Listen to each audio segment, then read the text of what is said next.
श्री स्वामी समर्थ. उद्या आहे 10 फेब्रुवारी आणि उद्या सोमवारी सोमप्रदोष आलेला आहे. प्रदोष व्रत हे जेव्हा सोमवारी येते तर त्याला सोमप्रदोष असे म्हटले जाते. हिंदू धर्माप्रमाणे सोमवारचा दिवस हा महादेवांचा दिवस मानला जातो. हा दिवस शिवांना समर्पित आहे आणि या दिवशी प्रदोष व्रत आल्यास त्याचे महत्त्व हे अधिक पटीने वाढत असते. या दिवशी महादेवांची पूजा ही प्रदोष काळामध्ये केली जाते. प्रत्येक महिन्यामध्ये 2 प्रदोष व्रत हे येत असतात आणि या दिवशी माता पार्वती व महादेव यांची पूजा केली जाते. हे प्रदोष व्रत सोमवारी आले तर याला अनन्यसाधारण असे महत्त्व प्राप्त होत असते आणि याच दिवसाला सोमप्रदोष म्हणून ओळखले जाते. आता आपल्याला काय करायचं आहे तर या दिवशी शिवमंदिरामधून एक वस्तू गुपचूप घरी आणायची आहे. कोणतीही आणि कितीही कठीण इच्छा असेल तर ती पूर्ण होण्यासाठी, आपल्या जीवनातील आर्थिक समस्या नष्ट होण्यासाठी, आपल्या कुटुंबाची, मुलांची किंवा पतीची प्रगती होण्यासाठी आपण ही वस्तू जी आहे तर ती घरी आणू शकतो. अशी कोणती वस्तू आहे जी आपल्याला शिवमंदिरातून घरी आणायची आहे याची संपूर्ण माहिती आपण या व्हिडिओमध्ये पाहणार आहोत. व्हिडिओला सुरुवात करण्याअगोदर तुम्ही जर चॅनलवरती नवीन असाल आणि पहिल्यांदाच माझे व्हिडिओ पाहत असाल तर चॅनलला सबस्क्राईब करा. व्हिडिओ माहितीपूर्ण वाटला तर व्हिडिओला लाईक करा.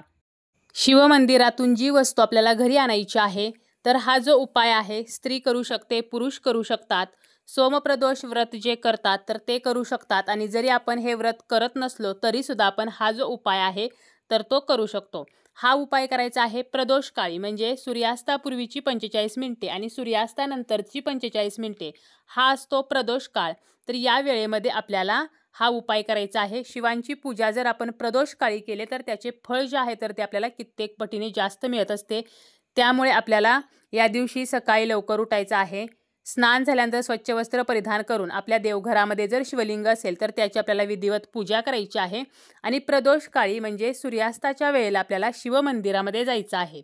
शिवमंदिरामध्ये गेल्यानंतर आपल्याला सर्वप्रथम शिवपिंडीवरती अभिषेक करायचा आहे. त्यानंतर भस्म अर्पण करायचं आहे, बेलपत्र अर्पण करायचं आहे. शक्य असेल तर 108 बेलाची पाने आपल्याला अर्पण करायची आहेत.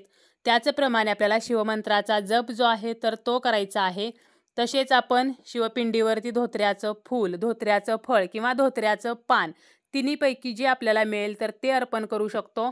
तसेच आपल्याला तांदूळ अर्पण करायचे आहेत, पांढरी फुले अर्पण करायची आहेत, नैवेद्य दाखवायचा आहे आणि आपण एक तुपाचा दिवा जो आहे तर तो सुद्धा शिवमंदिरामध्ये लावायचा आहे. शुद्ध गाईचं तूप मिळालं तर त्या तुपाचा दिवा लावायचा आहे. जरी काही कारणाने तुपाचा दिवा लावणे शक्य नसेल तरी तेलाचा दिवा जो आहे तर तो आवर्जून लावायचा आहे. तर अशी साध्या सोप्या पद्धतीने आपल्याला शिवपिंडीची पूजा जी आहे तर ती करायची आहे. त्याचबरोबर आपल्याला घरी परत येताना काही वस्तू आहेत तर यापैकी जी वस्तू मिळेल तर ती घरी आणायची आहे. आता ही वस्तू कोणती तर हे आपण पाहणार आहोत, पण त्या अगोदर आपल्याला एक साधा सोपा उपाय करायचा आहे. एक बेलपत्र आपल्याला घ्यायचं आहे. बेलपत्र जे आहे तर त्याची 3 पाने असतात. त्यापैकी बाजूची जी 2 पाने आहेत तर त्याला पूर्णपणे लाल चंदन लावायचं आहे आणि मधल्या पानाला गाईचं शुद्ध तूप लावायचं आहे.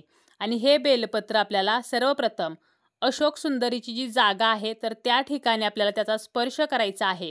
अशोक सुंदरीची जागा म्हणजे कोणती तर जी शिवलिंगाची जलाधारी असते तर त्याचा जो मध्यभाग आहे तर त्या ठिकाणी अशोक सुंदरीचं स्थान असतं. तर त्या ठिकाणी आपल्याला हे बेलपत्र सर्वप्रथम त्याचा स्पर्श करायचा आहे आणि त्यानंतर आपल्याला काय करायचं आहे तर हे बेलपत्र शिवपिंडीवरती अर्पण करायचं आहे. आता हे अर्पण करताना पालते अर्पण करायचे आहे. त्याचप्रमाणे आपण जेव्हा अशोक सुंदरीच्या स्थानावरती त्याचा स्पर्श करतो त्यावेळेला पानाची टोके जी आहेत तर ती शिवलिंगाकडे असावीत आणि देठ जो आहे तर तो बाहेरील बाजूस असावा. अशा प्रकारे त्याचा स्पर्श करायचा आहे आणि अशोक सुंदरीच्या जागेला स्पर्श करून पुन्हा ते शिवपिंडीवरती अर्पण करायचं आहे. आणि हे सर्व करताना आपल्याला ओम नमः शिवाय हा मंत्र म्हणत करायचा आहे. आपल्या घरातील जी मुले आहेत तर त्यांची शिक्षणामध्ये प्रगती व्हावी, नोकरीमध्ये यश मिळावे. त्याचप्रमाणे कर्ज जे आहे तर ते जर फिटत नसेल तर कर्जमुक्ती होण्यासाठी हा अतिशय प्रभावी उपाय आहे. तर हा उपाय जो आहे तर तो आपण या दिवशी करू शकतो. आता मंदिरातून घरी परत येताना आपल्याला कोणती वस्तू घरी आणायची आहे तर सर्वात महत्त्वाची वस्तू आहे ती म्हणजे तांदूळ. शिवलिंगावरती जेव्हा कोणतीही वस्तू अर्पण केली जाते तर तेव्हा त्या सर्व ज्या वस्तू आहेत तर या वस्तूंमध्ये शिवांचा आशीर्वाद जो आहे तर तो आलेला असतो. या सर्व वस्तू सिद्ध झालेल्या असतात. त्यामुळे आपल्याला काय करायचं आहे तर शिवलिंगाची पूजा वगैरे करायची आहे. त्यानंतर आपली जी समस्या आहे तर ती समस्या महादेवांना सांगायची आहे आणि ती समस्या नष्ट व्हावी म्हणून आपल्याला प्रार्थना करायची आहे.